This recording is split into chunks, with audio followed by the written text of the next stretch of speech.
ওয়ানের নেতা শুভেন্দু। গাড়ি কে ভেঙেছে? আমি বাইরে থাকলে আমাকে মারতো। ওর এবং ওর বাবা ওই দুজনকেই মারবো। মহামান্য কলকাতা হাইকোর্ট ওর সাংবাদিক লাইসেন্সটাকে বাতিল করে দেবে। বিজেপি সেই গুন্ডাটা কই ও বেশি মস্তান হয়ে গেছে। পশ্চিমবঙ্গের রাজনৈতিক অঙ্গনে ব্যাপক আলোচনার কেন্দ্রবিন্দুতে এখন বিজেপি নেতা শুভেন্দু অধিকারী। এমনকি কলকাতার রাজপথে জনরোষের মুখে পড়ে পালিয়ে বেড়াতে হচ্ছে শুভেন্দুকে।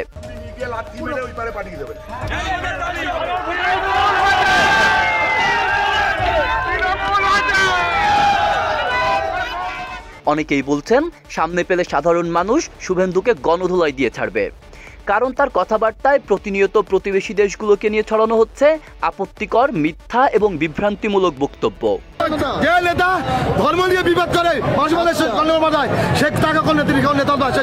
শুভেন্দু অধিকারীর সাম্প্রতিক বক্তব্যে অনেকেরই মনে হয়েছে তিনি প্রতিদিন নিয়ম করে গোবর ও গোমূত্র পান করেন। তার মুখে প্রায়শই শোনা যায় হিন্দু হিন্দু বলে চিৎকার আর চেঁচামেচি, আর সেই উগ্র আওয়াজের নিচে চাপা পড়ে যাচ্ছে দেশের সংখ্যালঘু মুসলমানদের উপর নির্যাতনের বাস্তবতা। বলি সামলে যান, ধর্ম সম্বন্ধে জ্ঞান আছে? আমি সনাতন।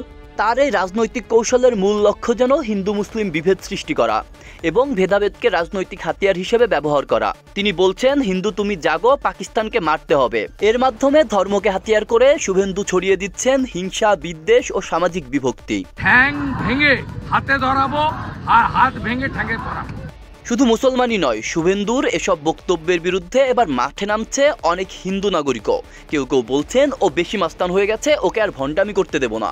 কলকাতা জুড়ে গড়ে উঠেছে স্বতঃস্ফূর্ত প্রতিরোধ। কেন দিচ্ছে ওই হিন্দু মুসলমানের লড়াই বাঁধাচ্ছে?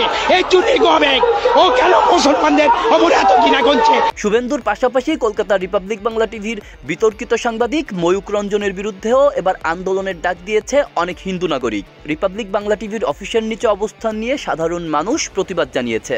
তাদের দাবি ময়ূক এবং শুভেন্দু শুধু হিন্দু মুসলিম নয়, বিদেশি দেশগুলোকেও নিয়মিত অপমান করে কথা বলেন এবং সম্পর্কের অবনতি ঘটান। বিক্ষোভকারীরা বলছেন এই দুই ব্যক্তিকে দেশ থেকে তাড়িয়ে দেওয়া এখন সময়ের দাবি। এই মকরের ঘোষের মতো দাঙ্গাবাজকে অবিলম্বে গ্রেফতার করো। আর বাংলার ছেলেমেয়েরা যেখানে যাবে রিপোর্ট করতে তাদের পেটাও।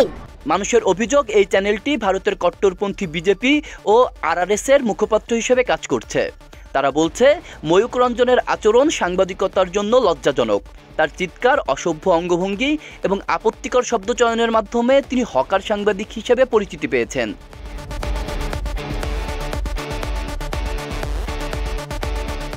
তার এসব কার্যকলাপে শুধু বাংলাদেশের সুনামি ক্ষুণ্ণ হচ্ছে না, বরং ভারতের সংবিধান ও মানবাধিকারের চেতনারও অপমান ঘটছে।